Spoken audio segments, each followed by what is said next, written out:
Hi everyone, this is Palaus, Realtor with Keller St. Pete, and today's video is about the step-by-step home buying process. I come across a lot of buyers who feel very overwhelmed and a little lost as to where to begin and what needs to be done. So if you're looking to buy a home, I hope this video helps. Before we begin, remember to subscribe to my channel by clicking on that bell icon below. If you are set on buying a house, these steps will act as a guideline and make the process as smooth as possible for you. Number 1, find a real estate agent. Finding a real estate agent is necessary to have a successful home buying experience, and especially so if you're moving to a completely new area. The good news is that the seller typically pays the real estate agent for their time and effort, except in some cases where the house is sold privately by the seller and they are not cooperating with the buyer's agent. If that is the case, then you will have to negotiate the commission with your agent. Number 2, get in touch with a lender and choose the right type of mortgage for you. There are many types of mortgages available, each with its own set of pros and cons. Your agent will be able to recommend a few lenders, and you can do your own research as well. It is a good idea to shop around and talk to at least 3 to 4 different lenders to see where you stand.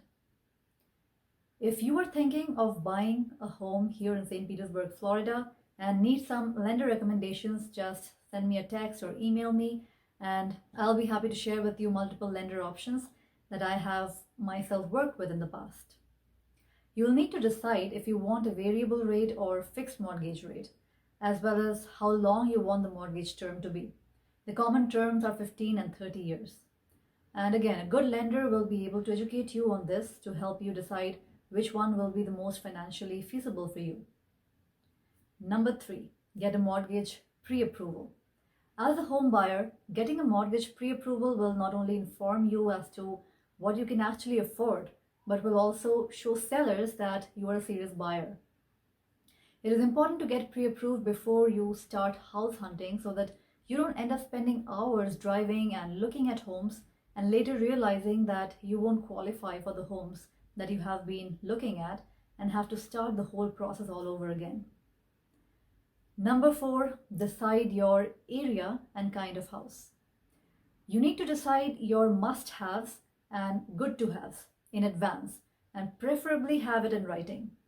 Sometimes during the home buying process, it is easy to get carried away by some fancy home additions and frills which might not be on your must-have list and might be jacking up your budget.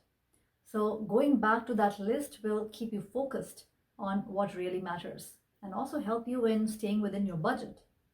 Also decide what kind of neighborhood you want to live in. Do you want to be close to the city, live in the suburbs? Do you prefer non-HOA subdivisions? Do you want a beach property? Do you want a good school district? The more clarity you get, the easier it will be to find your perfect home. Number 5, go house hunting. This is the fun part. You will get to look at homes and see which ones you like. Always keep your budget in mind and that list that I told you about before, your must-have list, handy when you're home hunting. Number 6, make an offer. Based on the market conditions and the valuation of the property, your real estate agent will be able to assist you in creating a fair and reasonable offer. You may need to make multiple offers if you are buying in a highly competitive market. So if that's the case, just stick with it and you will eventually buy a house.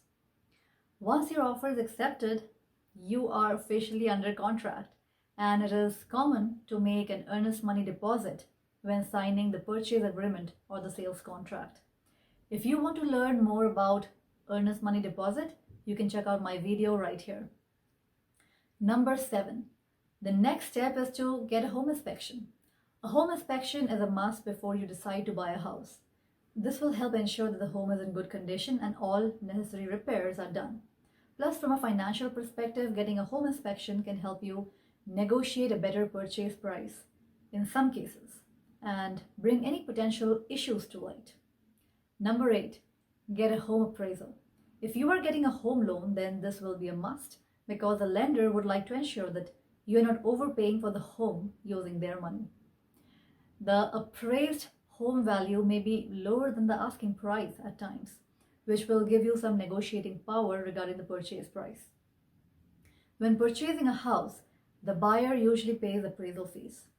If you are a cash buyer, then it's totally up to you whether you want an appraisal, and your agent can certainly guide you in the right direction based on your specific situation. Number 9, do a final walkthrough. A final walkthrough is done a day or two before the closing date, and it is recommended to do this as close to the closing date as possible. This is done to ensure that the new house is in the same condition as when you first saw it, and that all agreed upon repairs have been made. And number 10, finally, it's time to close. Closing on your new home means that the sale is finalized, and this marks the end of your home buying process.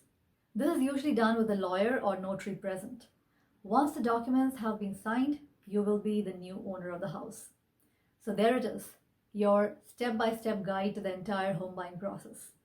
If you liked this video, you might be interested in watching my video on pros and cons of home ownership right here. If you found this video useful, then remember to like, share and subscribe, as that would help this video with the YouTube algorithm so that more people like you who might be interested in the same subject matter can see this video as well. Thanks for watching. I will be back again soon. Bye for now.